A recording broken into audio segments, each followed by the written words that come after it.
For 3 days this week, the United States government could order data centers off the power grid.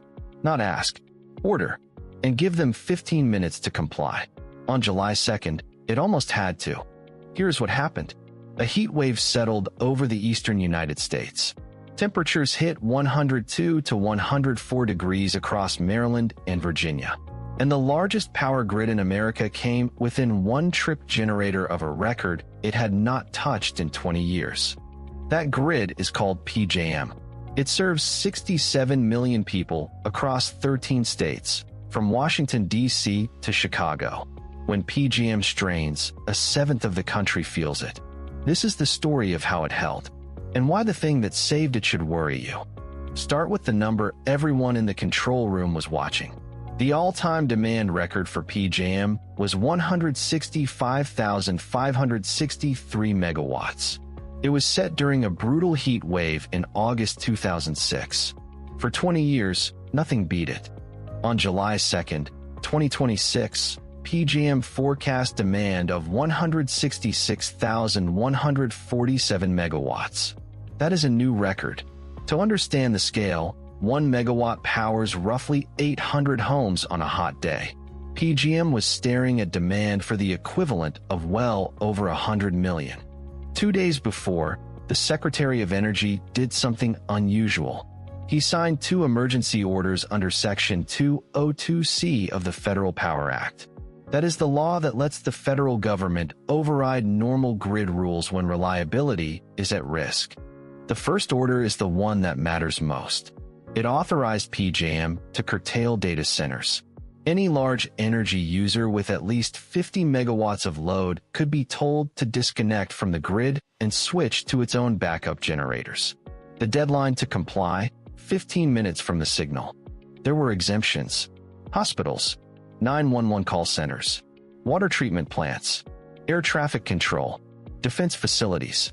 Everything a city needs to stay safe. But a data center is not on that list. In an emergency, a data center is a load the grid can shed. The second order did something else.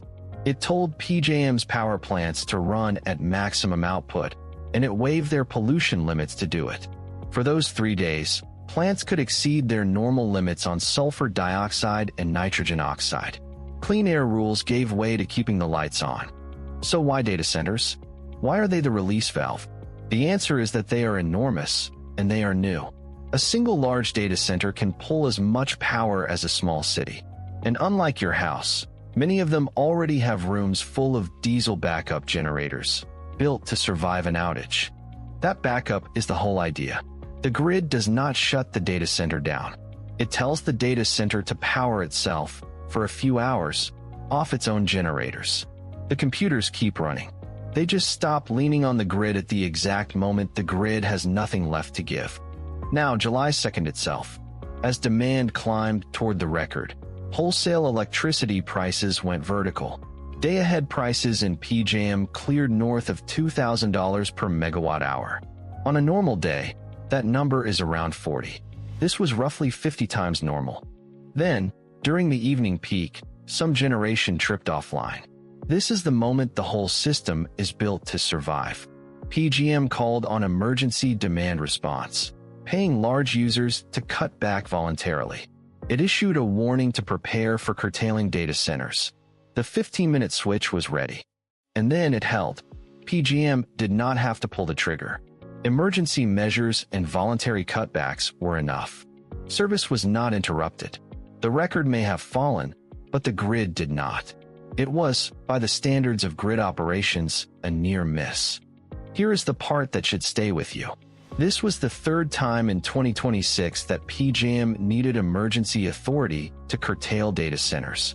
Once during a January cold snap, once in a May squeeze, and now, 3 times in 6 months. The backstop for the largest grid in America was the power to cut its biggest new customers. That is the tension nobody has resolved. For 2 years, utilities have raced to connect data centers because they pay. Now the same grid keeps the lights on for 67 million people partly by being ready to switch those data centers off. We are building demand faster than we are building supply and covering the gap with an emergency lever. The heat wave broke. The orders expired at midnight on July 3rd. The grid went back to normal, but the record that stood for 20 years just fell in a single afternoon. The next heat wave will start from a higher baseline, and the 15-minute switch only works as long as there is something on the other end still willing to flip it.